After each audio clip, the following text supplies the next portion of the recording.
तुम्हें रंगों के बारे में जानकारी है? साधारण देवताओं के लिए हरा रंग, पार्वती और लक्ष्मी को सुनहरा रंग, शिव जी के लिए श्वेत और सुनहरा, और राजाओं और योद्धाओं को? उनका लाल। नदियाँ, सर्प, हिरन और मोर एक साथ आ जाएं तो इसका क्या अर्थ है? जंगल या घोर जंगल। खिलते नीलकमल का अर्थ? पूर्णिमा। तो तुम्हें चित्रकारी में रुचि है। हम जो भी देखते हैं उसकी एक छवि होती है। तुम्हें सब ज्ञात है, समझदार हो। थोड़ा सा रंग मैं भी भरूं? क्यों नहीं?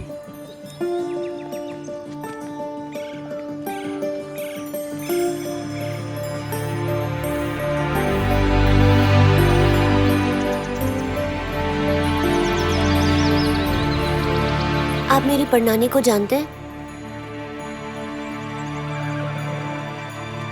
मैं तुम्हारी परनानी के बारे में कैसे जानूंगा? क्योंकि आपका चेहरा उनसे बहुत मिलता है। तुम मुझे बड़े मामा जी बुला सकते हो।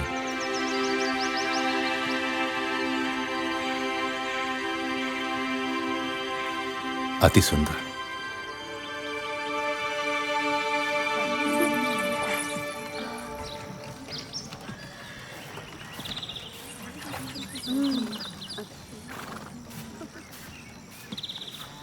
मामा जी को पसीना आ रहा है।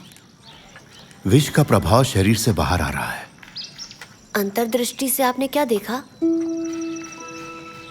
किसी की कहानी देखी, जिस कहानी को कोई भी न सुनाए और न ही कोई उसका स्मरण करे। ऐसे किसी की कहानी हमने भी सुनी है। मेरे बड़े मामा की कहानी, जिन्हें सब कुलद्रोही कहते हैं। देखिए, उस सुपारी की पेड़ की ऊंचाई पर बिजली की तरह तेज गति से उछलकर करतब करने वाले मेरे बड़े मामा जी।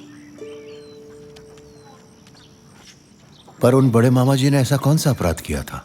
कुलदेवी के आदेश को ठुकराकर हमारा अपमान किया और फिर भाग गए। पूरी कहानी बताओ, मैं भी तो सुनूं। मेरे बड़े मामा जी जैसा महायोद्धा न पहले कभी था और न कभी होगा। इतने तेज कि दिखाई भी न दे और कोई सोच भी न सके, इतना ऊंचा उछलते थे। और उर्मी का प्रयोग उनकी तरह और कोई भी नहीं कर सकता है। पंचभूतों का भी ज्ञान था उन्हें। सुना है किसी को भी बिना छतरी के केवल डंडा चलाकर भीगने नहीं देते थे। एक बार घोर वर्षा में केवल तलवार चलाकर 3.5 कोस चल के आए थे। जो साथ में थे उन पर एक बूंद भी पानी नहीं गिरने दिया। तुम्हें लगता है ये सब संभव है? जिन लोगों ने उन्हें देखा है उन्हीं का कहना है ये सब। उस विश्वासघाती बड़े मामा का कोई नाम नहीं? तुमने किसी से पूछा नहीं? उनका तो नाम लेना भी मना है, तो फिर भला मैं कैसे पूछता? उसने देवी का आशीर्वाद ग्रहण करके परंपरा के अनुसार युद्ध कला में निपुणता पाने के बाद सबके साथ विश्वासघात किया। परिवार को शत्रुओं के सुपुर्द करके कुल का बदला लिए बिना भागने का पाप किया है। मेरे घरेलू रहस्य जानकर आप छल तो नहीं करेंगे? मैं तुम्हारी कथा इसलिए सुन रहा हूं ताकि तुम्हारे साथ कोई विश्वासघात ना करे, कोई भी नहीं।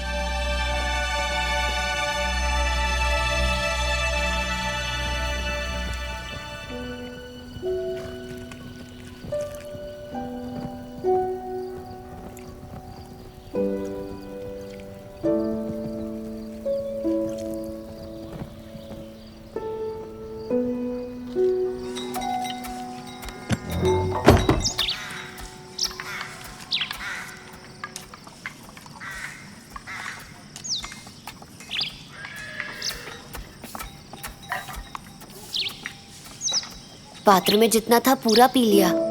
शरीर अब औषधियों को स्वीकार करने लगा है। भूख लगना तो अच्छा संकेत है। तुमने कुछ खाया? मुझे भूख नहीं है। हाँ, उसके लिए भी औषधि है मेरे पास। भोजन देखता हूँ तो मुझे माँ की याद आती है और उन्हें भुलाने के प्रयत्न में मेरी भूख मिट जाती है। आज मुझे ही अपनी माँ समझो। अभ्यास पूर्ति के बाद जब तुम घर लौटोगे तुम्हारी माँ तुम्हें वहीं मिलेंगी। पता नहीं मैं वापस जा पाऊंगा या नहीं। निसंदेह तुम वापस जाओगे, ये तुम्हारे बड़े मामा का वचन है।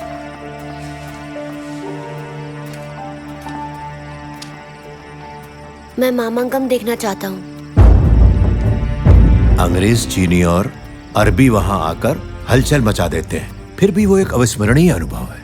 मामांगम का महान उत्सव, जहां तक नजर जाए वहां अनगिनत शिविर, दुकानें और व्यापारियों के भीड़ से भरा रहता है वो माया बाजार। कैसी है उसकी बनावट?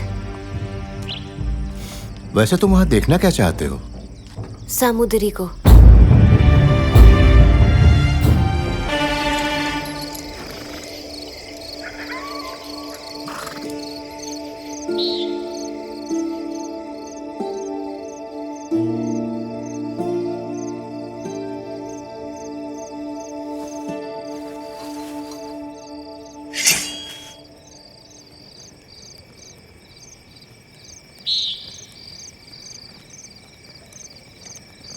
कोई जाल बिछा हुआ है पुत्र, हमें सतर्क रहना होगा।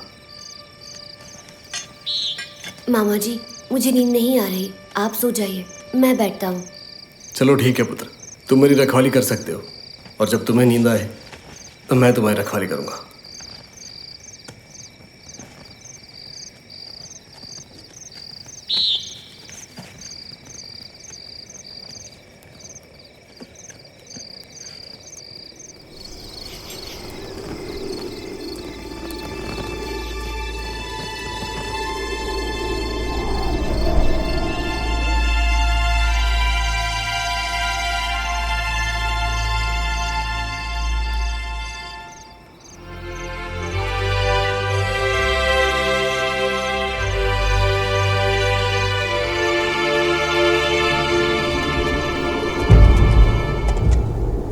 मंदिर के पास स्नान करने के लिए घाट, उसके पूर्व में स्त्रियों के लिए विश्राम घर, मंदिर के मुख्य द्वार से वागयूर महल तक का कच्चा रास्ता, और फिर उसके बाद मंगाटचन की हवेली, नदी के इस पार तेक्केकरा मंदिर के पास एरालपाड़ का खेत और घर, महलों के चारों ओर ऊंची ऊंची दीवारें,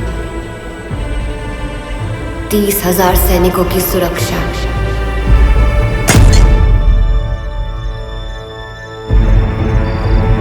सभी महलों और तंबुओं के विविध रंग हैं। कई गुप्त सुरंगें हैं जिनके बारे में हमें नहीं पता। संकट का संकेत मिलते ही वो सामुद्री को छुपा देंगे। सामुद्री के मंच के बारे में तुम कैसे जानते हो? खुशी के कोलाहल और आतिशबाजी के बीच देवी माँ की पालकी यात्रा निकाली जाती है और वहीं से प्रस्थान करता है सामुद्री। आतिशबाजी के बाद जनता शांत हो जाती है और तब हमें विरोध प्रकट करना होगा। ये सब तुम्हें किसने बताया? कहां से मिली तुम्हें झूठी बातें? बताओ।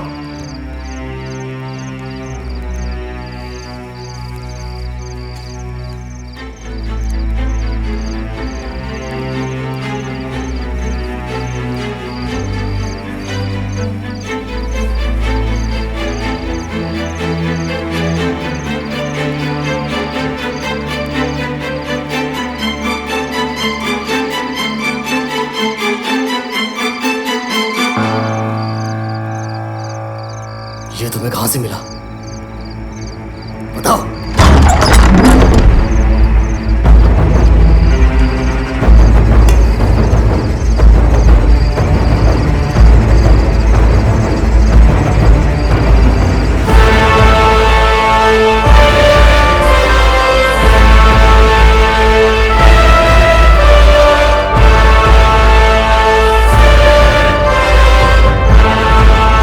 शत्रु नहीं, एक ही लहू है।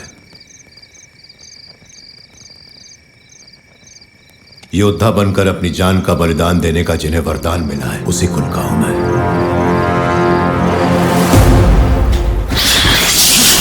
अपने आसपास के मासूम लोगों की हत्या करने के लिए मैं योद्धा नहीं बना।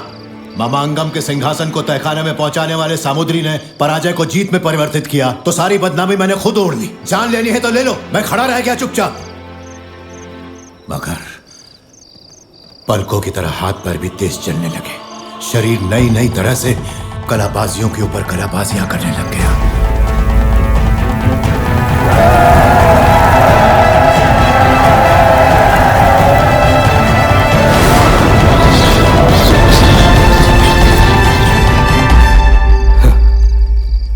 ये सब मनगढ़ंत कहानियां हैं।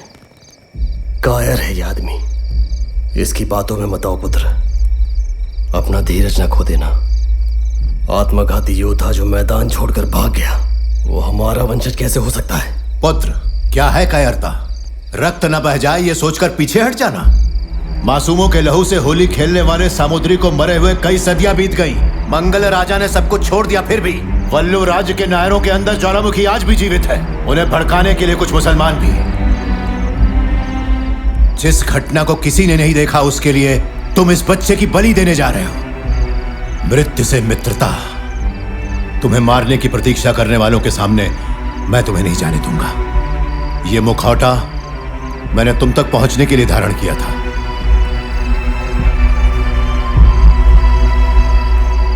अपनी आयु और शरीर उनकी सेवा में समर्पित करो जिनका तुम्हारे अलावा कोई नहीं।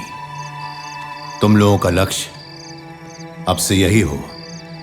आज के बाद तुम्हारी इस यात्रा में तुम पर कोई खतरा ना हो, ये मैं देख लूंगा। सुनो दुष्ट, हमारे लिए तुम बहुत पहले ही मर चुके हो और अब तुम्हें जीने का कोई अधिकार नहीं।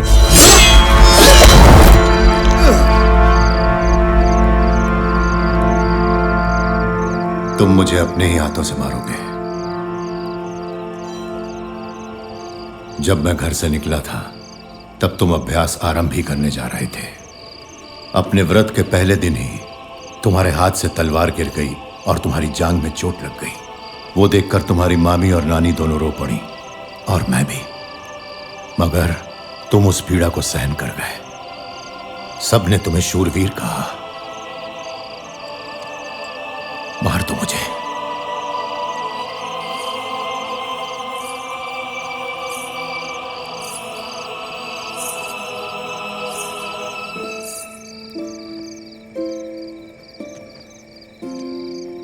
इस रात में ठंड से बचने के लिए कंबल की आवश्यकता होगी, मगर इन बच्चों को नहीं जिन्होंने सौगंध खाई है। हालांकि महल में आए विदेशी व्यापारी की आंखों में पट्टी बांधने के लिए तुम्हें संगीतमय कंबल की रचना करनी होगी।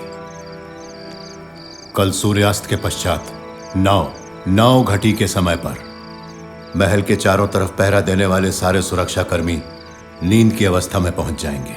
तब तुम्हें यात्रा प्रारंभ करनी है। अब से मैं हमेशा तुम्हारे साथ रहूंगा।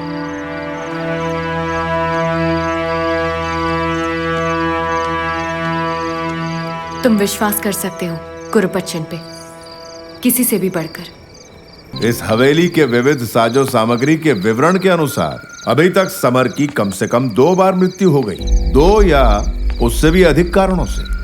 जिस युवा पुरुष और मासूम बालक को इन्होंने सहारा दिया और इनको सहारा देने वाले कुरूप इत्यादि दिख भी नहीं रहे। चाहे किसी के लिए भी हो, इस चित्र रचना द्वारा उसने किसी को मामांगम के मैदान का नक्शा दिया। हीरामा, इसके पीछे के सत्य को खोजने का हमारे पास समय नहीं।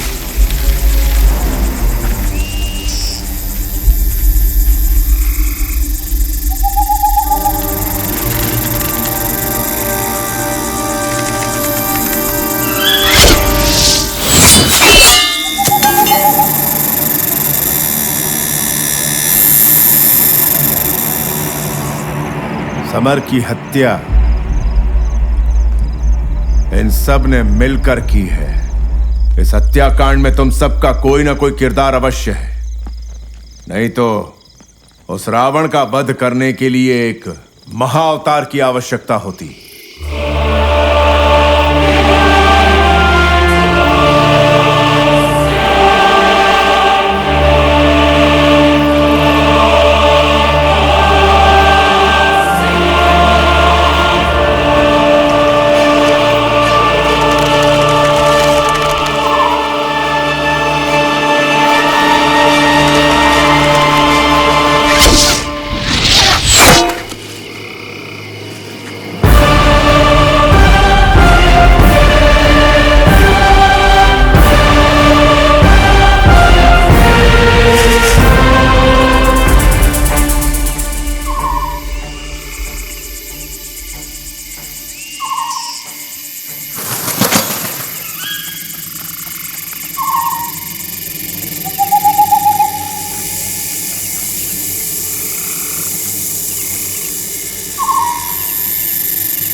लाई बंदरगाह के कुरैशियों से तुम्हें पूछना चाहिए था चंद्रोत के पराक्रम के बारे में। बस यही खेद है कि तेरा सड़ा हुआ खून इस पावन धरती पर गिरेगा। दुनिया का सामना करना छोड़ के औरतों के पीछे छुपने वाले नामर्द कुत्ते का वल्लुवराज में आज अंत। तेरी मृत्यु तेरा सौभाग्य है कोया।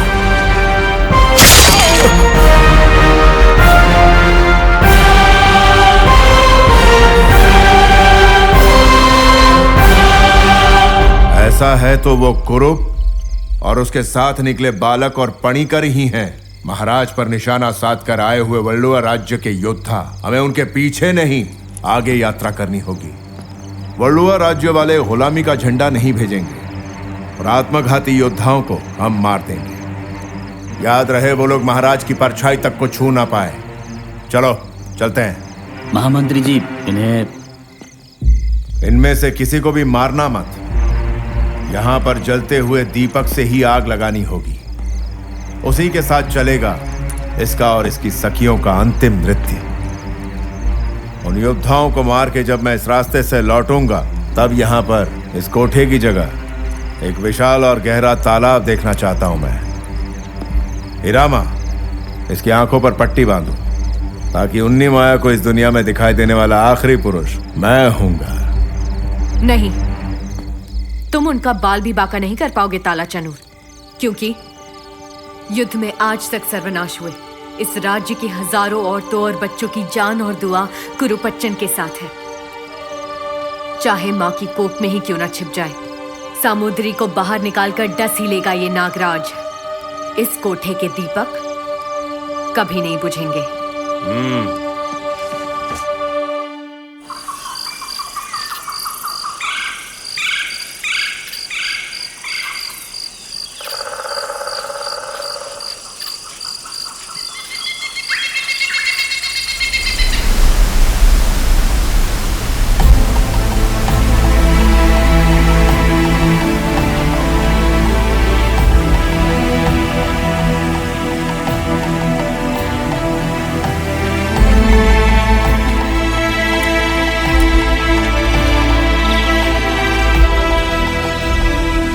खुफिया आंखें हमेशा तुम दोनों पर हैं। जिन रास्तों को हम जानते थे आप उन पर यात्रा नहीं कर रहे थे। पहाड़ियों के पास आप तीनों को देखने के बाद मेरी जान में जान आई।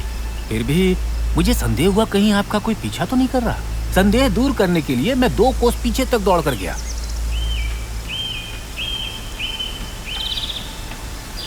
अब आगे?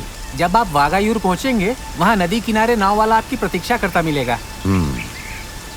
जानते हैं जजमान, घर से यात्रा शुरू करने के बाद यहाँ तक एक परछाई के रूप में आपके साथ रहने का आदेश बड़े जजमान ने ही दिया था।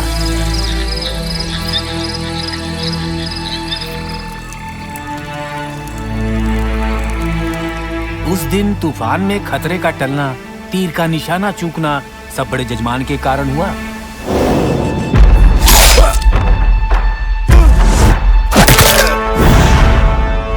दिन आपको महल तक सुरक्षित पहुंचाने वाले भी बड़े जजमान ही थे। ये बात महल में पहुंचते ही सेना रवाना हो जाएगी। वो यहाँ भी पहुंच सकती है। यहाँ नहीं पहुंचेगी जजमान।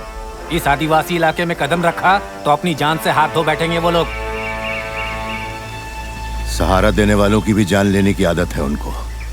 हमेशा ऐसे ही होता रहा है। मारने और मरने वालों के अलावा साथ देने वालों को भी अपनी बलि देनी होती है। इनकी जगह कोई नहीं ले सकता जजमान। 20-30 हजार सिपाहियों के पीछे छुपे रहने वालों के नजदीक नहीं पहुंच पाएंगे, जो आपकी तरह युद्ध कला और कलाबाजी में निपुण न हो। नहीं तो एक क्षण में उसका अंत हो जाएगा।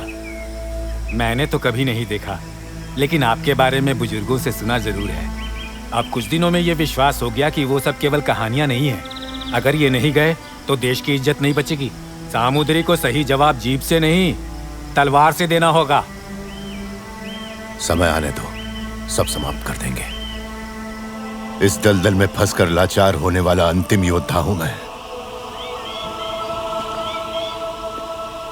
असंभव को संभव में बदलकर यश प्राप्त करना चाहा, लेकिन पराजय का सामना करना पड़ा। तुम दोनों मासूमों को जो मेरे अपने हैं, उन्हें उस खूनी मैदान में धकेलने को मन नहीं करता, हिम्मत नहीं होती। तुम दोनों को अपने से दूर कैसे कर दो भला? मैं अब किसी बात पर आड़े नहीं आऊंगा। तुम्हारे आगे का मार्ग देवी मां दिखाएंगी।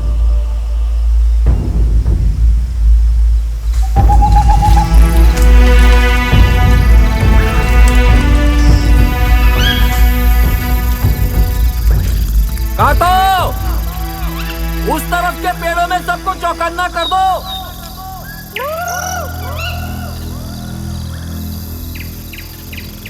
आगे कोई खतरा नहीं है। कभी कभार पेड़ों के पीछे शिकारी छुपे होते हैं। आदिवासी और दूसरे जनजाति के कबीले वालों के बीच में मैंने पहले से ही अपने लोगों को छुपा दिया है, कोड़ीकोड से आने वाली सेना से इन जजमानों को बचाने के लिए। मामांगम में जाना तय हो गया तो हर योद्धा राज्य की धरोहर है और हर देशवासी तुम्हारा मित्र है।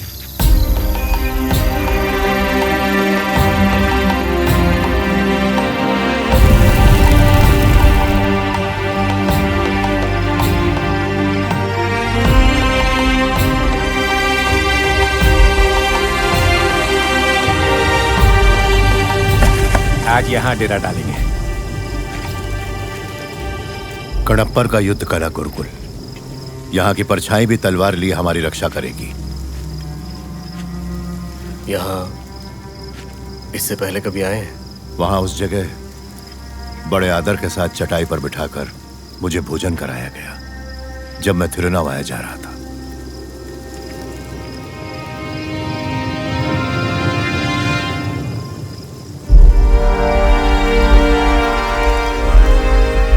भोजन परोसी रहे थे कि जंगल के बीच झरना पार करके कणप्पा के मित्र मरिक्कार की पत्नी यहां आई और हमें खतरे की सूचना दी। उनके परिवार वाले जो बाजार गए थे खरीदारी के लिए, उन्होंने लौटकर उन्हें सूचना दी। कोड़ीकोड से आने वाले सिपाहियों को देखकर भोजन छोड़कर मैं उठने लगा तो कणप्पा ने कहा, भोजन मत छोड़ो, हम देख लेंगे। जब मैं निकलने लगा तो वहां औरतों ने जोरों शोरों से मुझे विदा किया, रास्ते में फूल बरसाकर, और कुछ तो रोने भी लगी। वहां से निकलकर पहाड़ पार किया ही होगा कि तल्ला चेन्नूर की सेना वहां पहुंच गई। चारों तरफ से उनको घेर लिया और उनके साथ आई हुई फिरंगी सेना ने सब कुछ खत्म कर उनका सर्वनाश कर दिया, पूरी तरह लूट लिया, बड़े बड़े गड्ढे बनाकर उन्हें दफना दिया। इस आत्मघाती योद्धा के लिए सब राख हो गया।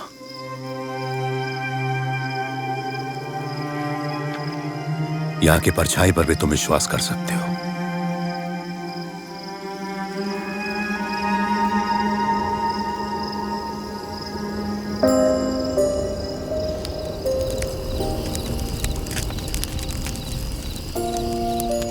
मैंने कन्नप्पा की वीरता की गाथा सुनी है। इतना बड़ा त्याग करने के पश्चात भी आप अपने लक्ष्य भूल गए। उन्होंने अपने प्राण त्याग दिए, पर आप अभी भी जीवित हैं। वीर गति को प्राप्त होने से पूर्व उस पहले आत्मघाती योद्धा ने अपनी आवाज उठाई होगी, विश्वासघात के कारण होने वाली मृत्यु के बारे में, अपने कुल की महिमा को गौरवान्वित करने की परंपरा और वीरता के बारे में। इस माया सागर में केवल मृत्यु की लहरें हैं। इस मंगल का और कोई नहीं है? कोई भाई बहन या बाल बच्चे, अपना परिवार? एक बेटा था तुम्हारी उम्र का, एक मासूम जो बोल नहीं सकता था। जब काड़ापुड़ा गए थे वहां उसे भी मार दिया। बेचारा। मृत्यु के बाद शरीर का देह संस्कार क्यों करते हैं? तभी वो आत्मा पंचभूत में यानी प्रकृति में विलीन होती है, जैसे मन परमात्मा में लीन हो जाता है। दाह संस्कार नहीं किया तो वो शरीर चील कौवों या गीदड़ का भोजन है ना? मेरा शरीर यदि ठीक से नहीं जला तो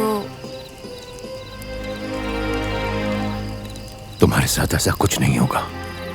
हो भी गया तो क्या, ये भी तो प्रकृति का ही भाग है ना।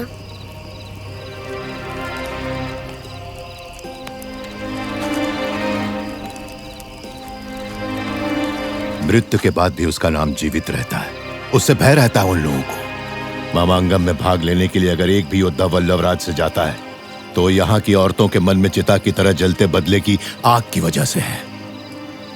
अपने सगे भाइयों और बेटों की चिता की आग की धधक उन स्त्रियों के सीने में रहती है।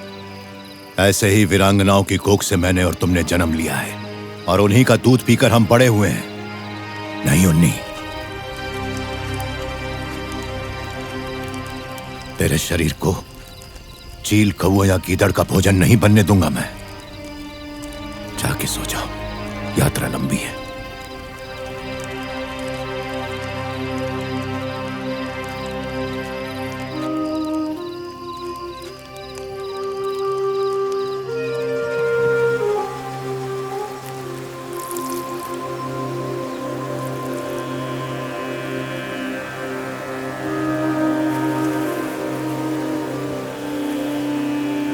इसे तुम अपनी माँ समझकर उन्हें अन्न खिला दो। यदि हम जीत कर लौट आए तो फिर माँ का क्या होगा? मृत्यु उनकी नहीं हुई है उन्नी। विजय प्राप्त करने के भ्रम में अपने जीवन को त्यागने वाले तो हम हैं। हमारे सहयोग के लिए मृत्यु प्राप्त करने वाले हजारों योद्धा भी। उन्हीं के लिए पिंडदान करना है तुम्हें।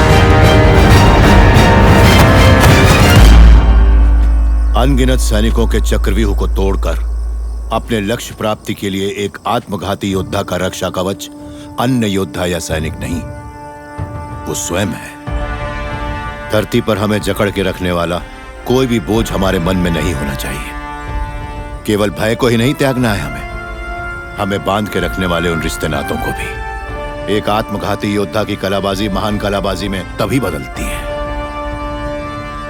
उन जंजीरों को तोड़कर रिश्ते की जड़ काट पाओगे तुम लोग। ऐसा हुआ तो लक्ष्य संभव है।